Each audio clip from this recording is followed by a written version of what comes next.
एक ऐसा नाम जिसे मात्र सुनकर ही म्यांमार के कट्टरवादी मुसलमान कांपते हैं थर-थर, हालत हो जाती है खराब। दोस्तों, कट्टरवादी सोच से और कट्टरवादी लोगों से ये पूरी दुनिया परेशान है और हर कोई इससे निजात पाना चाहता है। लेकिन आपको जानकर आश्चर्य होगा कि दुनिया का एकमात्र ऐसा देश जो इन कट्टरवादियों से छुटकारा पा चुका है, वो देश है म्यांमार। और इसके पीछे हाथ है मात्र एक व्यक्ति का।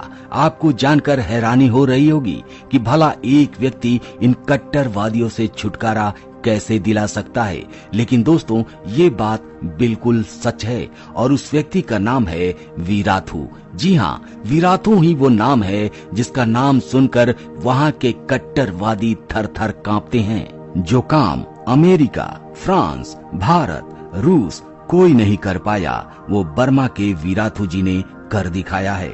आज बर्मा में करोड़ों रुपए के बने मस्जिद वीरान पड़े हैं, क्योंकि आज देश में मुसलमान देखने को नहीं है। जी हाँ, वहाँ जाएं और देखें इन मस्जिदों को, और जो बचे खुचे वहाँ कुछ मुस्लिम बचे हैं ना, उनकी भी तबीयत से ठुकाई हो रही है। दोस्तों, आज के वीडियो में हम जानेंगे कि ये महान इंसान वीराथू जी कौन है और आखिर इन्होंने ऐसा क्या कर दिया कि वहाँ के कट्टरपंथी त्राहिमाम कर रहे हैं, उनकी हालत खराब हो गई है। अब सवाल ये उठता है कि क्या भारत को भी ऐसे ही एक व्यक्ति वीराथू की जरूरत है? कौन इस संत की तरह भूमिका निभा सकता है हमारे देश भारत में? मित्रों, आसीन वीराथू वो भगवा संत जिसके नाम से कांपते हैं सभी कट्टरपंथी मुसलमान। वीराथू, जी हाँ, बस एक ही शब्द काफी है म्यांमार में। इस शब्द को सुनकर कट्टरपंथी मुसलमानों में कंपकपी मच जाती है, उनकी हालत खराब हो जाती है। बर्मा के बौद्ध गुरु वीराथू जी ने आखिर किस तरीके से मुस्लिमों को भगाया या कमजोर किया, यही समझने वाली बात है। जैसे मुसलमानों में 786 का नंबर लक्की माना जाता है, वैसे ही वीराथू जी ने 969 का नंबर निकाला और उन्होंने पूरे देश के लोगों से आह्वान किया, उनसे रिक्वेस्ट किया कि जो भी राष्ट्रभक्त बौद्ध है वो इस स्टिकर को अपनी जगह पर लगाए। इसके बाद टैक्सी चलाने वालों ने टैक्सी पर इस नंबर को लगाया, दुकान वालों ने दुकान पर लगाया, इसको लगाना शुरू कर दिया। लेकिन वीराथू का संदेश साफ था कि हर बौद्ध अपनी सारी खरीदारी और व्यापार वहीं करेंगे जहां ये स्टिकर लगा होगा। किसी को टैक्सी में चढ़ना है तो उसी टैक्सी में चढ़ेंगे जिसके ऊपर ये स्टिकर होगा, उसी रेस्टोरेंट में खाएंगे जहां ये स्टिकर होगा। उन्होंने ये भी कहा कि हो सकता है ऐसी हालत में कट्टरवादी मुस्लिम सऊदी से आए पैसों के दम पर अपने माल को कम कीमत पर बेचकर आपको आकर्षित करें। लेकिन आप ध्यान रखना, आप 2 पैसा ज्यादा देना और सोचना कि आपने अपने देश के लिए पैसा लगाया है। 2 पैसे कम में खरीदकर मातृभूमि से गद्दारी मत करना। वो कट्टरवादी लोग आपके पैसे आपको ही मिटाने में लगाते हैं, मूर्खता मत करना। दोस्तों, हालत ये हो गए कि कट्टरवादी मुस्लिमों के व्यापार ठप पड़ गए। कट्टरवादी मुस्लिम इतने डर गए कि इस स्टिकर लगी टैक्सी पर चढ़ना तो दूर की बात है, किनारे से कन्नी काटने लगे। पूरे देश में मुसलमानों के होश ठिकाने आ गए और फिर ये स्टिकर एक तरह से देशभक्ति का प्रमाण बन गया, जिनके जिहाद का जवाब बन गया।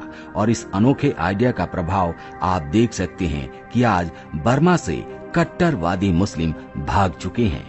वीराथू वो संत हैं जिन्होंने कट्टरवाद के खिलाफ पूरे म्यांमार को खड़ा कर दिया और फिर वहां से लोगों ने अवैध मुस्लिमों को खदेड़ डाला। लोग जो भगवान बुद्ध की बातों पर अमल करते आ रहे थे, उन लोगों ने देश की रक्षा के लिए बुद्ध की बातों को छोड़कर संत वीराथू की बातों पर अमल करना शुरू कर दिया।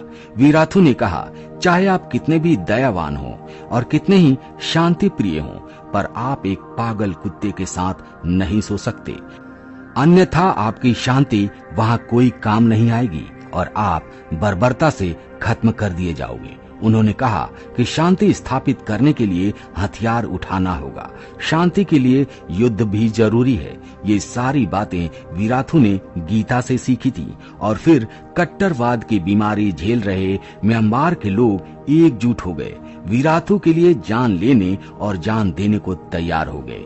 पूरे म्यांमार से अवैध मुसलमानों को खदेड़ा जाने लगा।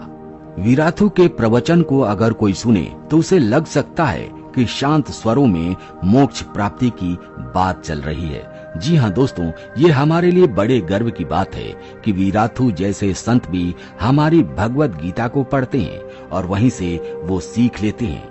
म्यांमार में हुई हिंसक घटनाओं के बाद अब प्रायः पूरी दुनिया में बौद्धों और मुस्लिमों में भारी तानातानी पैदा हो गई है, जिनमें आशीन वीराथू बौद्ध दुनिया के एक नायक बनकर उभरे हैं और जिहादी दुनिया के लिए एक बड़े खलनायक बनकर भी उभरे हैं। म्यांमार में हुए कई सर्वेक्षणों के बाद ये प्रमाणित हो चुका है कि जनता बौद्ध भिक्षु वीराथू के साथ है। वीराथू का स्वयं भी कहना है कि वो न तो घृणा फैलाने में विश्वास रखते हैं और न ही हिंसा के समर्थक है। लेकिन हम कब तक मौन रहकर सारी हिंसा और अत्याचार को झेलते रह सकते हैं? हमें कदम तो उठाना ही था। इसलिए अब वो पूरे देश में घूम घूमकर भिक्षुओं तथा सामान्य जनों को उपदेश दे रहे हैं कि यदि हम आज कमजोर पड़े तो अपने ही देश में हम शरणार्थी हो जाएंगे। वही सवाल फिर से है दोस्तों कि क्या हमारे देश भारत में ऐसे ही एक संत की जरूरत है? अगर है तो कौन सा है वो संत जो इस भूमिका को निभा पाएगा, जो हमारे देश के लिए वीराथू बन पाएगा? कमेंट करके जरूर बताइएगा। तो दोस्तों, आज के वीडियो में इतना ही। मिलते हैं आपसे अगले वीडियो में एक नए टॉपिक के साथ। तब तक के लिए जय हिंद, जय भारत, जय